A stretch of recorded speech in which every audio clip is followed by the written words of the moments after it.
Now, if we are taking a mortgage of a land, then apart from what we discussed till now, there will be certain other documents or certain other checks that need to be done. There is something called as Sat Bara Utara. This is something which is prevalent in the states of Maharashtra and Gujarat, where it is known as Sat Bara Utara. Now, for all those who do not know, Sat Bara basically is a combination of two forms, Form 7 and Form 12. So, Form 7 shows the ownership of the land and the rights which the owner has in the land, and 12 has other records with relation to the land. So, Form 7 and Form 12 put together is known as Sat Bara Utara. This will show the way the land has devolved upon to the current borrower. It will have all the records which are there right since the time the land was given to the first owner till the time to the current owner. The other thing is that you would have seen newspaper advertisements for plots where they write NA plots available. Now, what is the full form of NA? NA means non-agricultural. So, these are lands or parcels of land or plots which are not meant for agricultural purpose. So, these are free lands on which you can start construction. So, NA land basically means non-agricultural land. So, that is something that needs to be checked, because if there is an agricultural land, then there are further restrictions which are put up by the government. For instance, an agricultural land cannot be used for any purpose other than agriculture, right? There are other restrictions also which the states might put up on agricultural land. The other thing that needs to be checked, especially when you are doing a plot loan, is the local land laws. Now, what do I mean when I say local land laws is that in certain states there are restrictions on ownership of land. So, you can't own land as the way you like. So, certain states have put up ceilings on the land area of the land that you can hold. Anything that you're holding above that particular limit is illegal. So, you can't hold beyond a particular limit. One more thing that needs to be checked as far as land laws is concerned is any notification by a local authority on land acquisition. So, you would have seen certain cases the government has the right to take land and acquire land for its use for when it comes to say road widening or other infrastructure projects. So, if there is a notification which is there which the government has issued saying that we are going to take over this particular land parcel for construction of road, then in that case, if you have not checked this notification, there is a possibility that while you may be holding all the documents, the government will come and they'll take away the land from you and you will not be able to do anything with that. So, land diligence is a little more complicated than that of a flat. What we've seen till now is the check as far as the ownership of the property is concerned, the authority to create the mortgage is concerned, what government approvals are required, whether the government approvals have been sought for construction and for creation of the mortgage, whether the stamp duties have been paid properly, whether the registration of the document has been done, and whether government records including the registrar's office, CERSI and the MCA records have been checked to ensure that this property is not encumbered with somebody else. And we've also seen the additional checks that need to be done when it comes to land laws. So, the basic document under which all of this happens is the loan agreement. Now, loan agreement is a contract between the housing finance company and the borrower where the terms of the loan are laid down. Now, to summarize a loan agreement, the first part is the definitions. Definitions of various terms that are used in the loan agreement. Now, why are definitions important? To give you a simple example, a term like interest can have multiple interpretations, because one may ask when you say interest at 5%, now whether that interest is simple interest or compound interest. Okay, you say simple interest, then whether the simple interest will be charged at for 12 months or for 365 days. because there may be a slight difference between the two calculations.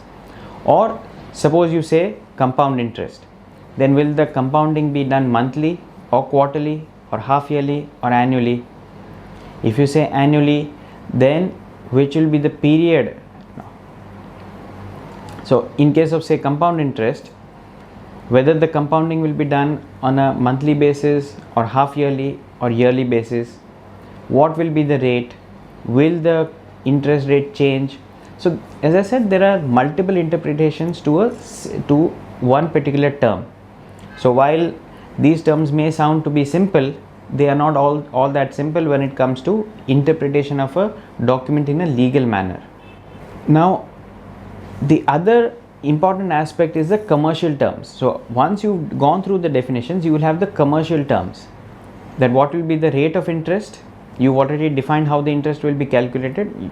The commercial terms will take you through the rate of interest, how will the amortization of the loan happen, what is the period by which you need to make the payment, what is the tenure of the loan, what will be the security of the loan, what will be the fees that you need to pay, be it processing fees, be it fees for taking statements, be it prepayment fees, etc. And what are the other terms of the loan. Like for example, if there is going to be an additional security that you will need to give after say 2 years, then all of these terms will get covered in the commercial terms. The next one will have, there will be something called as affirmative covenants. Affirmative covenants are those representations or those confirmations which the borrower is giving to the housing finance company, saying that he will abide by 1, 2, 3, 4, 5. So there he'll say that I will not be mortgaging this property to any other finance company. I will make the payment of the dues on time. I will ensure that the property is protected. I will ensure that the property is insured. I will ensure that if there is any change in my address, in my employment, etc., I will inform the housing finance company, so on and so forth. There is another section called negative covenants. Negative covenants is the negative confirmations that the borrower gives you.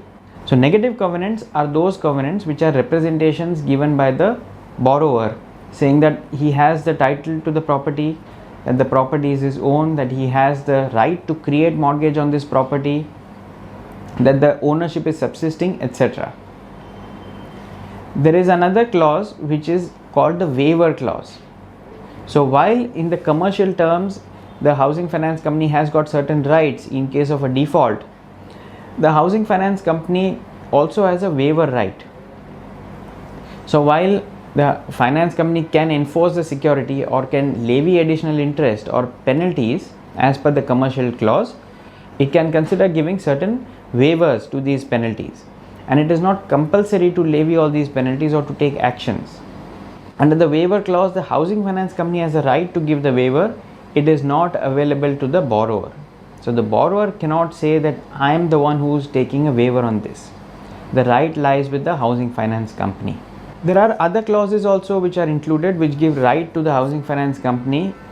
For instance, the housing finance company has a right to come and inspect the property at any time that it wants. It has a right to call for information on the property. It has a right to get information on certain transactions that you may be doing with the property. For example, you are giving a property on license basis, that you are allowing someone to use the property for a rent. Then the housing finance company has a right to be informed about this. There is another important clause which is there, which is that if there is any change in the address or employment or the nature of business, then the borrower needs to come and inform the housing finance company. Now, why is this very important?